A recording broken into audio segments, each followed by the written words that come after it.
So I wanted to talk about the new Brian De Palma documentary, simply titled De Palma. It's maybe about 4 or 5 months old. It got a theatrical release. It was released by A24, and it got an unusually big release.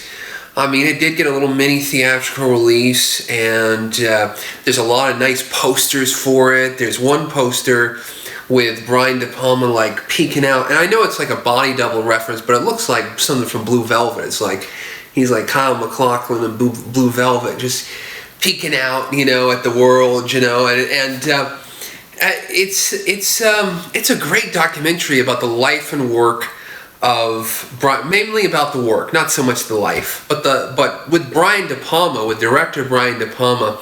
His life is his work. You get the feeling that he's just a guy, just tirelessly working on these movies, and he's just made so many movies. And he even talks in the documentary about how it's just to have this kind of obsession. It really annoys people, like your wife and other people. Like the movie's your wife, the movie's your obsession, and it's a very inspiring documentary. Basically, the documentary is just a big, long interview with Brian De Palma.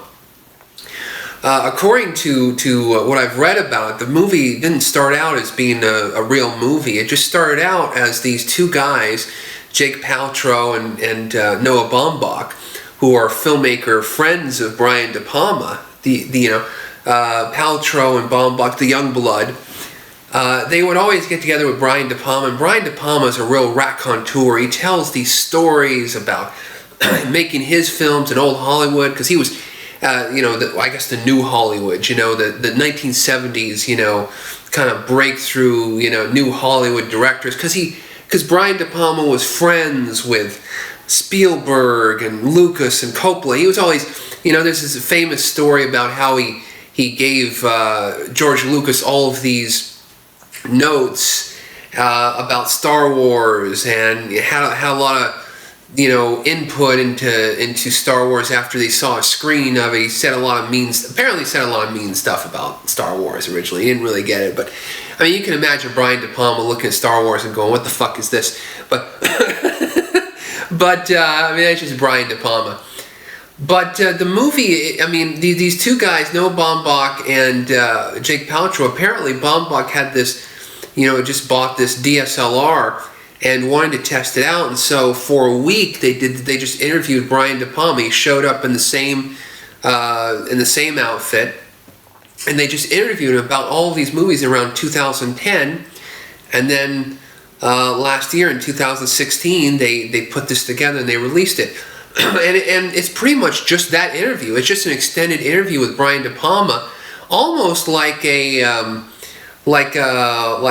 DVD or Blu-ray supplement, like a featurette. It's like a 2-hour featurette with Brian De Palma. Actually, Noah Baumbach interviewed Brian De Palma for Blowout. He did a nice interview with him on the Criterion Blowout Blu-ray and DVD, and that was really good. And this film it just feels like an extended version of that, but it's just like a career overview. He talks about literally every movie he did. And it's really amazing. You think about, like, Brian De Palma, his career, he went from making these experimental, strange, crazy movies that really no one has heard about in the 70s, and then he goes to doing a musical, and then he goes to doing Carrie, and then he goes to the Blowout, and it's just like a career full of Scarface and Carlito's Way, and spiking up and down for how many years. He goes over it all, he covers it all with a lot of wit, and it's great to watch a documentary that's like this. Noah Baumbach is the guy who apparently directed it. He did the camera, and then Jake did the sound, and they just recorded this extended interview.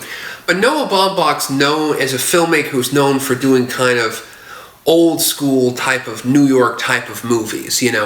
He's done a few in the past few years, like Frances Ha and Mistress America, And he's just he's like a retro kind of old school cat that does these like neurotic New York tales in the tradition of not necessarily even Woody Allen, but some of them are kind of screwball comedies. They're also in the tradition of like 30s and 40s screwball comedies, but they're, like the kind of stuff that Woody Allen would do in like the 70s and 80s. Just very genteel movies full of comedy and characters and just simple old school stuff. There's no fucking Transformers and alien robots and shit. It's just characters hanging out in the New York area, just messing about with each other. That's what it is. And the De Palma documentary feels very old school because, modern documentaries are full of like CGI and graphics, and you have like overviews of people's life, and things are flying around, and editing, and sound, and you think about like the Michael Moore documentary where all this shit's going all over the place. De Palma is just an interview, and it's just great. It's just basically this locked off shot, exactly like what I'm doing here.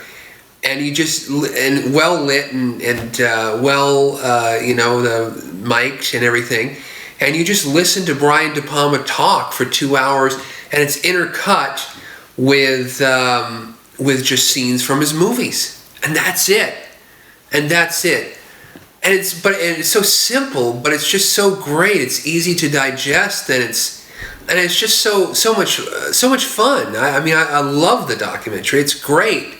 And it just shows you that a documentary doesn't have to be interviewing, and there's nobody else is interviewed in the movie. That's it. Sometimes they show you stuff like the original ending of Snake Eyes, which was like this gigantic tornado just flooding the place, and they show you alternate scenes and behind the scenes stuff, and a little bit of that, not a whole bunch of that, but a little bit of that. But overall, it's just the interview and the footage from his films, clips from his films, and it's great. It's just wonderful, easy to watch, easy to digest, and just a great movie. They go over the whole thing and go from the beginnings to the 80s with Body Double. I'm looking at you, Mike. Body Double, which is my friend and Pulsing Cinema contributor Mike, his obsession with Body Double. Other assorted, movies. It's just great. It's just great. Well, Body Double is a funny, because he tells all these little stories about Body Double. Was a story about how he tried to get Annette Haven, the porn star, how he tried to cast her in the Melanie Griffith role. And how that just didn't work. And the whole DVD featurette on the Body Double DVD, the interviews go through it.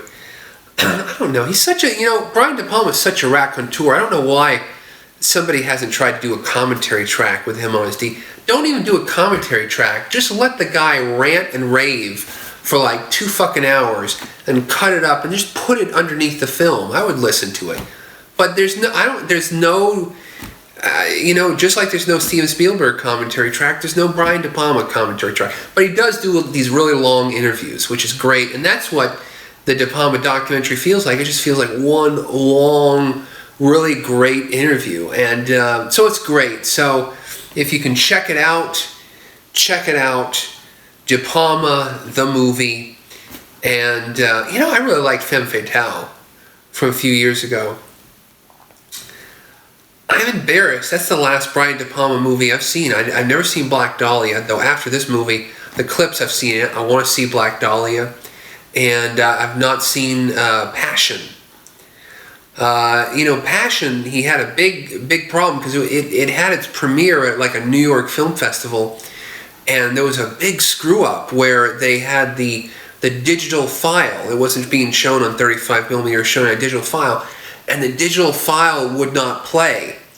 The digital file was actually apparently locked it had a security code, and it wouldn't unlock until like the day after or a different time, because the new digital cinema files, you can basically a movie studio, so you don't show the movie early. Unlike 35 millimeter, you can set a time where the digital file unlocks, like say Friday night at 7 p.m. I don't want to show a movie after I want the movie to open on Friday, so you cannot play this movie until Friday at 7 p.m.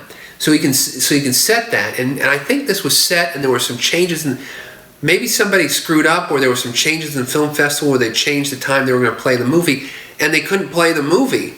That must have been infuriating. I think they had to play it from DVD or something, or that was the only option they had. It was like infuriating.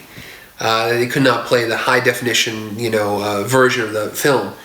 But, it felt like technology screwed De Palma again. I can just feel him being irate. And then there was that, he made that movie a few years ago called Redacted, which was in the Iraq, war phase, where he got really angry at the distributor for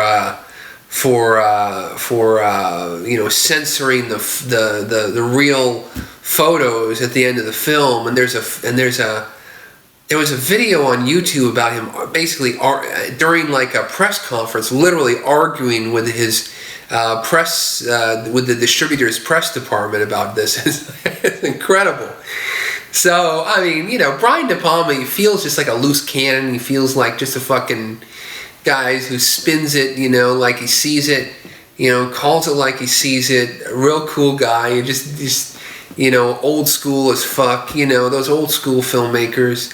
The Carpenters, the Spielbergs, the guys, the Demis, the Coppolas, all those the old goose, the old guard. Really, they used to be the new guard. Now they're the old guard.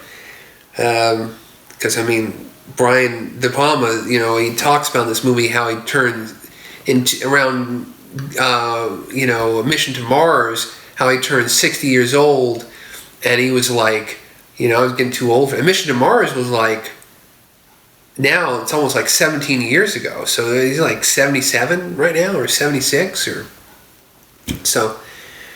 But a great movie, and watch the movie, then watch more Brian De Palma movies, because it's a brilliant filmmaker and a brilliant documentary, brilliant old school.